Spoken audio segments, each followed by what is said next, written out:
చంద్రబాబు చెప్పిన 6 పథకాలు, చంద్రబాబు చెప్పిన ఆ 6 స్కీములు, అవి కూడా కలిపితే ఆ 6 స్కీములకు అయ్యే ఖర్చు 73,000 కోట్లు. ఇలా టచ్ చేయలేని స్కీములు మరో 52,000 కోట్లు. మొత్తంగా 1,26,140 కోట్ల రూపాయల లెక్కలు తేలుతా ఉన్నాయి. ఆలోచన చేయమని అడుగుతా ఉన్నా. మరోవైపు మీ బిడ్డ సంవత్సరానికి 70,000 కోట్ల రూపాయలు ఇచ్చే కార్యక్రమం కూడా చాలా కష్టపడితే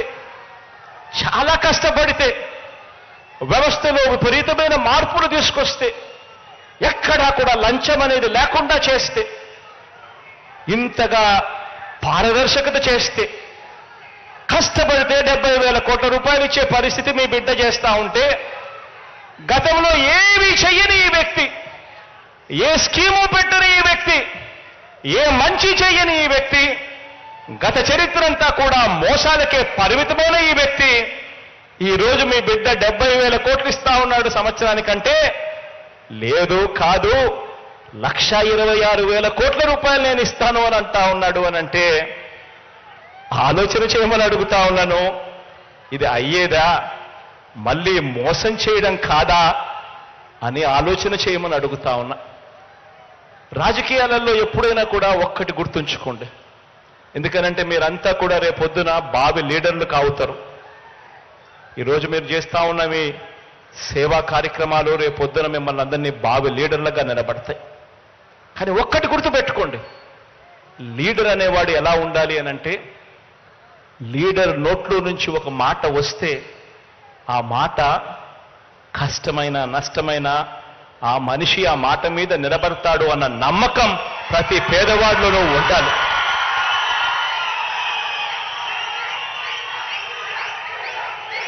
ఆ విశ్వసనీయత ఏ రోజైతే ఆ లీడర్ ఇవ్వగలుగుతాడో అప్పుడు ఆ లీడర్ను నమ్ముకున్న ప్రతి కార్యకర్త, ప్రతి అభిమాని, ఆ అభిమాని వాలంటీర్ అయినా కూడా కాలర్ ఎగిరేసి అదిగో మా లీడర్, ఆయనే మా స్ఫూర్తి అని చెప్పే పరిస్థితి వస్తుంది. ఈరోజు చంద్రబాబు నాయుడు గారి పాలన 1994లో తీసుకున్నా, 1999లో తీసుకున్నా, 2014లో తీసుకున్నా కూడా చంద్రబాబు నాయుడు ఇచ్చిన మేనిఫెస్టో, టీడీపీ ఇచ్చిన ఎన్నికల ప్రణాళిక మేనిఫెస్టో అధికారంలోకి రాకమునుపు రంగురంగుల కలర్లతో మేనిఫెస్టో ఉంటుంది. 650 పేజీలు, 650 హామీలు అంటాడు. ప్రతి సామాజిక వర్గానికి అంటాడు.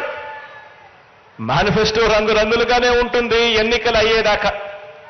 ఎన్నికలు అయిపోయిన తర్వాత మేనిఫెస్టో చెత్తబుట్టలో వేసి, మేనిఫెస్టో అన్నది ఏముంది, మేనిఫెస్టో అన్నది ఎక్కడుంది అని అంటే కనీసం వాళ్ళ వెబ్సైట్స్లో కూడా కనిపించుకోకుండా మాయం చేస్తా ఉన్న పరిపాలన చంద్రబాబు నాయుడు గారి హయాంలో చూశాం.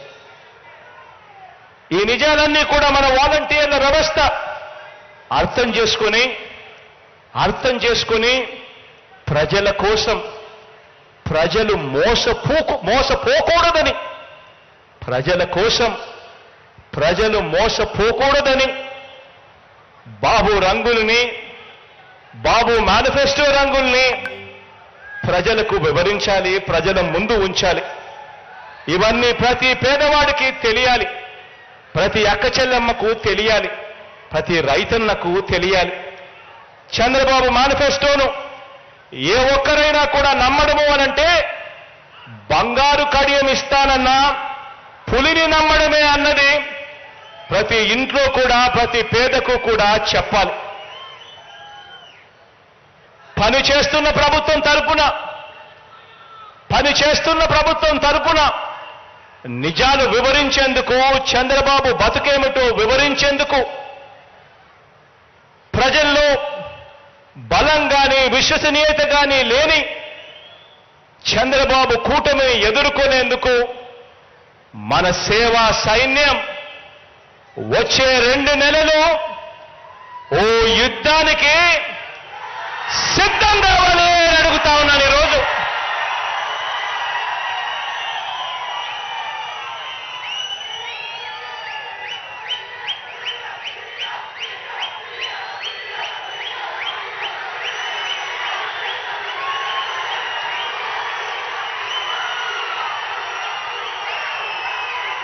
పేదవాడి భవిష్యత్ కోసం నిలబడడానికి మీరు సిద్ధమేనా అని అడుగుతా ఉన్నాను.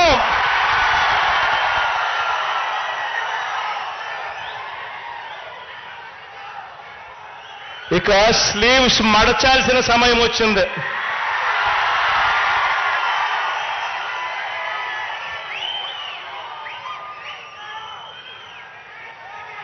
అబద్ధాల యోధుల్ని మట్టి కల్పించాల్సిన సమయం వచ్చింది. మీ మీదకు పదను పెట్టి మంచి చేస్తున్న ప్రభుత్వానికి అండగా నిలబడాల్సిన సమయం వచ్చింది.